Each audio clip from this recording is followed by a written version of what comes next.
ভাউতাবাজি, ধাপ্পাবাজি, অসৎ রাজনীতি একবার দেওয়া যায়, মানুষকে ধোকা একবার দেওয়া যায়, দুইবার দেওয়া যায় না। মানুষ যে রাস্তায় পিছল খায় সে রাস্তায় দ্বিতীয়বার হাঁটে না। মানুষ যেই পাথরে উষ্টা খায় সেই পাথরে দ্বিতীয়বার উষ্টা খায় না। এটা এই সরকার রাষ্ট্র সুন্দরভাবে চলুক, জনগণ ইচ্ছা মতো চলুক, সকল রাজনৈতিক দলের মতে নির্বিশেষে সবার ঐক্যমতের ভিত্তিতে চলুক, এই জিনিসটি আজকে তারা প্রমাণ করতে পারে নাই। তারা রাষ্ট্রকে হতাশ করেছে, জনগণকে হতাশ করেছে, এবং জনগণ আজকে বিভ্রান্ত হয়েছে।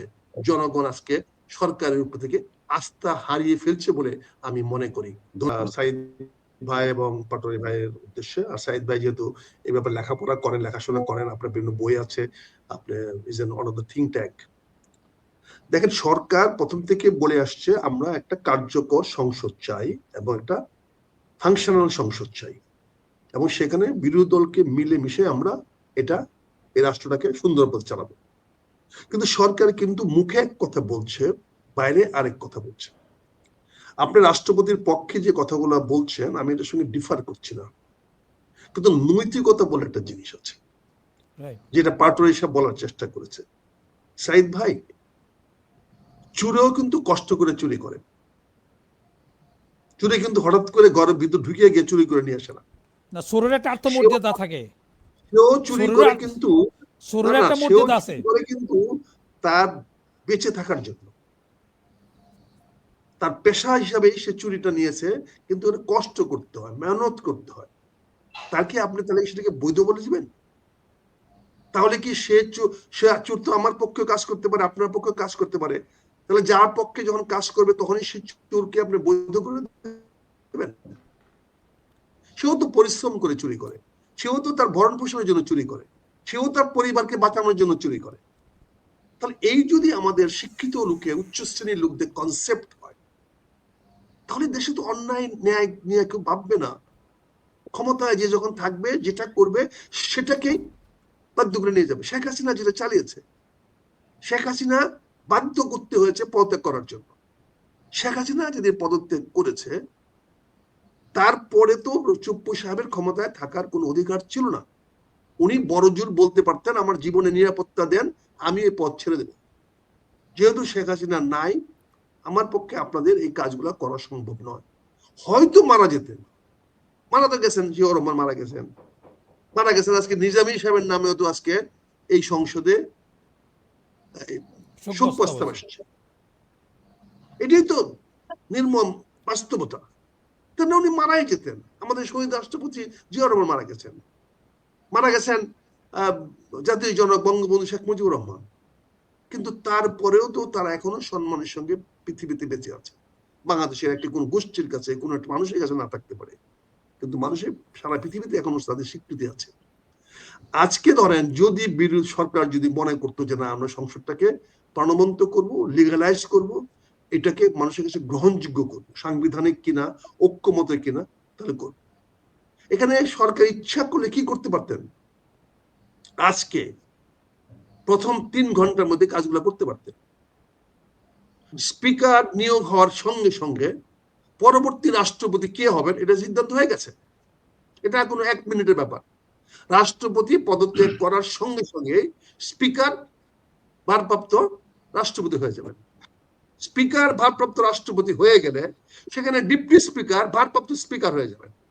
তার মানে এখানে তো আর আইনের কোনো ব্যত্যয় নাই না ভাই, এখানে আপনার রাষ্ট্রবিজ্ঞানে তো কোনো ব্যত্যয় হয় নাই, কিন্তু নৈতিকতা ছিল এখানে।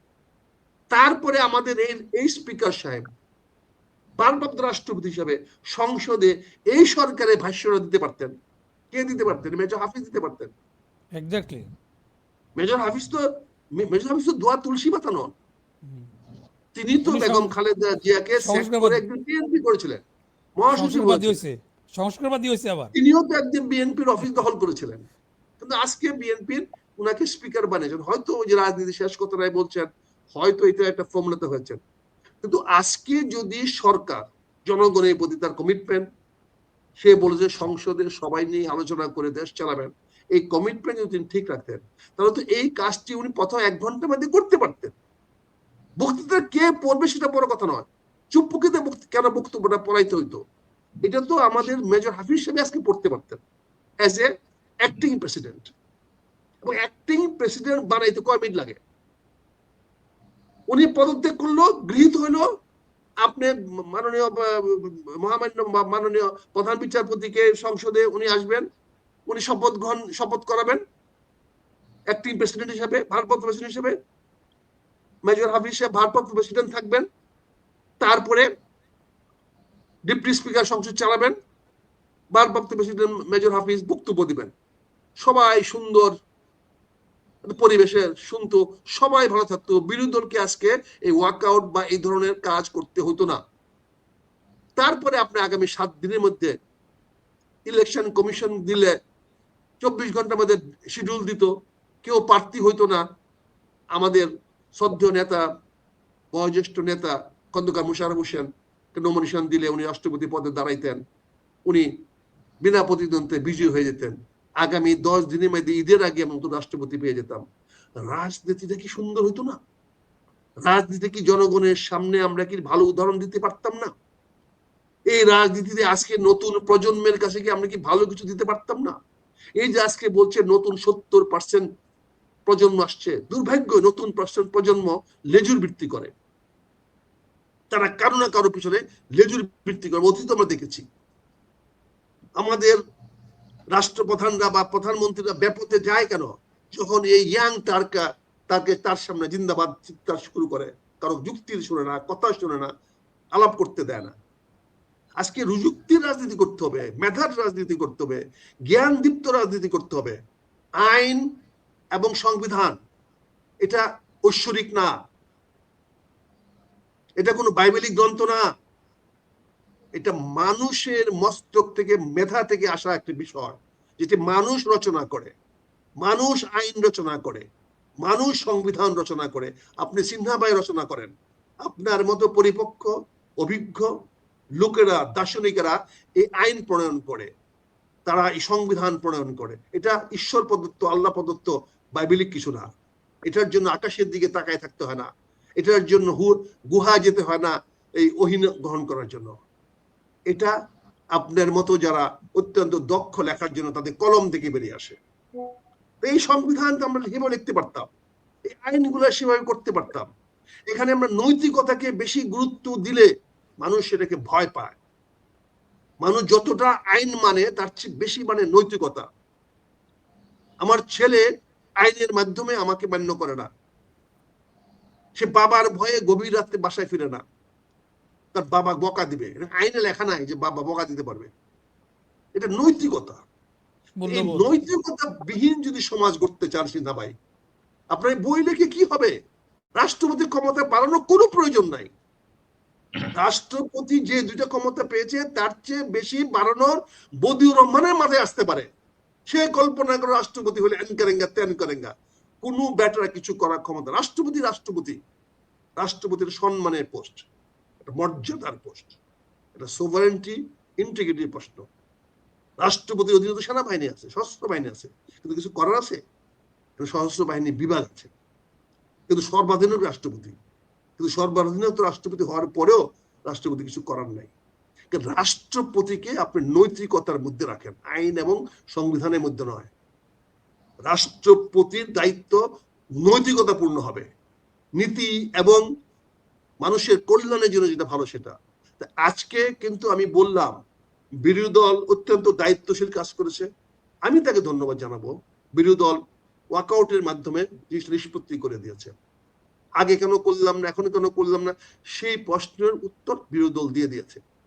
বিরোধী দল যেহেতু গভর্নমেন্ট আর্টিকেল 106 অনুযায়ী ইউনিভার্সিটি অফ ডক্ট্রিন অনুযায়ী করেছেন, সেটাও চ্যালেঞ্জেবল ছিল, কিন্তু তৎকালীন রাজনৈতিক দলগুলো চ্যালেঞ্জ করে নাই। তৎকালীন অন্তর্বর্তীকালীন সরকার যে ডক্ট্রিন অফ নেসেসিটি দেখায় 106 অনুযায়ী শপথ নিয়েছিল, সেটাকেও অতীতে রাজনৈতিক দলগুলো চ্যালেঞ্জ করে নাই। আজকেও এখনো সংবিধান বলবৎ হয় নাই। এই নির্বাচন সাংবিধানিক ভাবে হয় নাই, এই নির্বাচন হওয়ার সুযোগ নাই। সাংবিধানিক বৈধতা দেওয়ার সুযোগ নাই। সাংবিধানিক বৈধতা দিতে হলে আপনাকে আরো 1.5 বছর পিছায় যেতে হবে। সংসদ ভাঙ্গার পরবর্তী 90 দিনের মধ্যে এই নির্বাচন হওয়া ছিল, সাংবিধানিক হয় নাই। কিন্তু আবার আর্টিকেল 106 এক্সারসাইজ করে ডক্ট্রিন অফ নেসেসিটি অনুযায়ী আমরা এই নির্বাচন মেনে নিয়েছি। এই নির্বাচন ঐক্যমত কমিশনের জুলাই সনদের ভিত্তিতে আমরা মেনে নিয়েছি। এখানে এই সরকারকে এই জুলাই সনদকে সম্মান করতে হবে। ওনারা বলেছেন যে 2টি বিষয়ে ওনারা নোট অফ ডিসেন্ট দিয়েছেন, বাকিগুলো ওনারা হুবহু পালন করবেন। আমরা সেই লক্ষণ দেখতে পাচ্ছি না। সালাউদ্দিন সাহেবকে বলতে চাই, ভাউতাবাজি, ধাপ্পাবাজি, অসৎ রাজনীতি একবার দেওয়া যায়, মানুষকে ধোকা একবার দেওয়া যায়, 2 বার দেওয়া যায় না। মানুষ যে রাস্তায় পিছল খায় সে রাস্তায় 2য় বার হাঁটে না। মানুষ যেই পাথরে উষ্টা খায় সেই পাথরে 2য় বার উষ্টা খায় না। এটা মানুষের নিয়ম, মানুষের নীতি। সাইদ ভাই, আমি আপনাকে sorry, I am not trying to influence you or not trying to inform you, I am just trying to express my view to your honourable conscious. এটা আমার হাম্বল সাবমিশন, এটা আমার বিনীত আপনার কাছে, আপনার বিবেকের কাছে আমার। পাটোয়ারি ভাই তো 1 ডিগ্রি আগে, উনি তো সবের হারির খবর রাখেন, উনি সব জায়গায় ঘোরাঘুরি করেন। উনি কি ডিজিএফ এর এজেন্ট কিনা জানি না, গোয়েন্দাদের এজেন্ট কিনা জানি না। না, ওনার সব জায়গায় এজেন্ট হলে এত ছোট জায়গার এজেন্ট হবো না, বড় জায়গার এজেন্ট হবো। জায়গা কোনটা আছে, এর চেয়ে বড় কি আছে?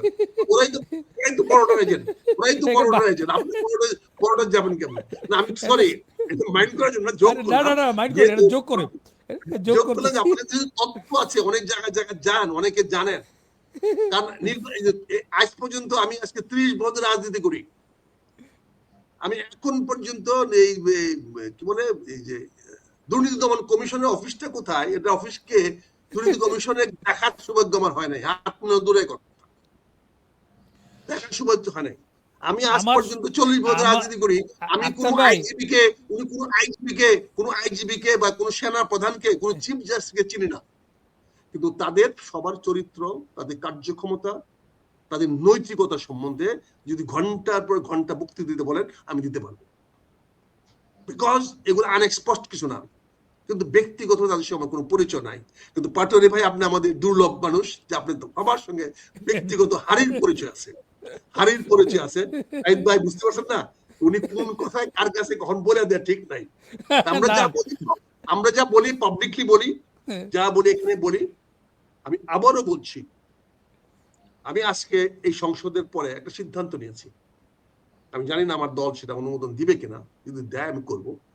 আমি আজ থেকে এই সরকারের কঠোর সমালোচনার দায়িত্ব নিব, তার প্রতিটি পদক্ষেপকে আমি প্রশ্নবিদ্ধ করার চেষ্টা করব। কারণ এই সরকার যা বলছে সংসদে সেই আচরণ করছে না। সংসদ সদস্যদের অনেকে অনেক কিছু মনে করেন, কিন্তু আপনাদের হয়তো অনেকের ধারণা নাই, আমি সরকারি দল বিরোধী করে দেখেছি, সংসদে একজন সংসদ সদস্য কিছুই করার নাই হ্যাঁ এবং না ভোট দেওয়া ছাড়া। হ্যাঁ জয়ী হয়েছে, হ্যাঁ জয়ী হয়েছে, হ্যাঁ জয়ী হয়েছে। এই হাতটা আমি উঁচা করবো কি করবো না, ওই না উঁচা করলে চিফ হুইপ তাকে একটা ধমক মারে, সঙ্গে সঙ্গে হাতটা উঁচা করতে হয়। আর বিরোধী দলে থাকলে ওই না ভোটে হাত তুলতে হয়। কোন এমপির কিছু থাকে না, ওই যে 2 মিনিটের একটা কল নোটিশ, অ্যাটেনশন নোটিশ, প্রস্তাব, এগুলো হলো একটা লুকাচার দেখানোর জন্য সংসদীয়। No influence, nothing. এমনকি একটি পয়েন্ট অফ অর্ডার আসবে কি আসবে না, তার জন্য স্পিকারের অফিসে গিয়ে তদবির করতে হবে ভাই। স্পিকারের অফিসে গিয়ে 1 কাপ চা খাইয়া স্পিকারকে 10 মিনিট তেল মারতে হয়, মারার পরে বলতে হয় স্যার আমার আজকে একটা পয়েন্ট অফ অর্ডার আছে, এটা অ্যাকসেপ্ট করেন sir. This is my 10 years experience sir. এই সংসদে যে পয়েন্টগুলো আছে মনে করেন না তেলবাদী সারা এগুলো আসে, এটা বিরোধী দলের হোক আর সরকারি দলের হোক। আপনি সব প্রস্তাবই স্পিকার সাহেব গ্রহণ করবেন না। আব্দুল হামিদকে আমাকে বারবার দুলাভাই বলতে হয়েছে, সংসদের দাঁড়ায় তাকে দুলাভাই বলতে হয়েছে। সে আসলে হয় আমার ফুফুর জামাই, বুঝতে পারছেন, আমার গ্রামের ফুফুকে বিয়ে করছে সে, কিন্তু তাকে দুলাভাই বলতেছে কেন? আসরের জন্য দুলাভাই কইয়া তাকে আমাকে প্লিজ করতে হয়েছে। বুঝতে পারছেন? মাননীয় স্পিকার হুমায়ুন রশিদ সাহেবকে বলতে হয়েছে, স্যার আপনার মতো স্পিকার এই ইউরোপের এই পাশে জন্মগ্রহণ করেন। শেষ করতে হবে। কাজে মনে করেন না যে বিরোধী দল ইভেন বিরোধী দলের নেতাও বক্তৃতা দিতে পারবেন কি পারবেন না সেইটা নির্ভর করে মাননীয় প্রধানমন্ত্রীর চক্ষু ইশারার উপরে। স্পিকার সাহেব পয়েন্ট অফ অর্ডারে যখন ডিপ্টি উপরে দাঁড়াবেন তখন আমাদের স্পিকার সাহেব ওনার দিকে তাকাবেন। একেবারে অবভিয়াস হবে, কেমন দেখেন বিরোধী দলের নেতা যখনই দাঁড়াবেন সঙ্গে সঙ্গে স্পিকার ডান দিকে তাকায়ে সংসদের নেতার দিকে তাকাবেন। যদি ইশারা দেন এলাও করেন, এলাও হবে। যদি ইশারা না দেন সারাদিন চিৎকার করলেও হবে না। সংসদীয় রাজনীতি হলো আরেকটা ধাপ্পাবাজি। এটা always government place, majority place, এখানে ভোট কথা বলে। এই আলোচনাগুলো আপনাদের পত্রিকা লেখালেখির জন্য হয়, কিন্তু এখানে all this place by good majority. এখানে বিরোধী দলের দায়িত্ব চেষ্টা করা। Walkout is not a solution. সংসদকে মানে অকার্যকর করা হলো সলিউশন। আমার মনে হয় বর্তমান বিরোধী দল করবে না, আমিও চাইবো না। আপনার 5টা বছর চলুক, আমরা 5 বছর পরে নতুন প্রস্তুতি নিব ইনশাল্লাহ। আমরা যখন 5 থেকে 77 আসতে পারছি, আগামীতে 77 থেকে 210 যেতে পারবো। এটা আমার প্রত্যয়, এটা আমার বিশ্বাস। আমরা যদি সঠিক রাজনীতি করি, জনগণের কথাগুলো বলতে পারি, জনগণের সাথে মিশতে পারি, আমরা সংসদে গেলেও কিছু হবে না, না গেলেও কিছু হবে না। বিরোধী দলের সংসদে যাইলেও কোনো লাভ নাই, না গেলেও কেউ লাভ নাই। কারণ এখানে বক্তব্য দিতে হইলেও অনেক কাঠকর পুরাইতে হবে। কাজে আমি বলছি আজকের দিনটা ভালো গিয়েছে, সরকার সফল হয়েছে, শতভাগ সফল হয়েছে। সরকারকে ধন্যবাদ জানাতে পারি, সাধুবাদ জানাতে পারি। তো সরকার তার ইচ্ছা, তার নৈতিকতার প্রমাণ রাখতে পারে নাই। সরকার তার আজকে সদিচ্ছার প্রমাণ রাখতে পারে নাই। এই সরকার রাষ্ট্র সুন্দরভাবে চলুক, জনগণ ইচ্ছা মতো চলুক, সকল রাজনৈতিক দলের মতে নির্বিশেষে সবার ঐক্যমতের ভিত্তিতে চলুক, এই জিনিসটি আজকে তারা প্রমাণ করতে পারে নাই। তারা রাষ্ট্রকে হতাশ করেছে, জনগণকে হতাশ করেছে, এবং জনগণ আজকে বিভ্রান্ত হয়েছে। জনগণ আজকে সরকারের উপর থেকে আস্থা হারিয়ে ফেলছে বলে আমি মনে করি।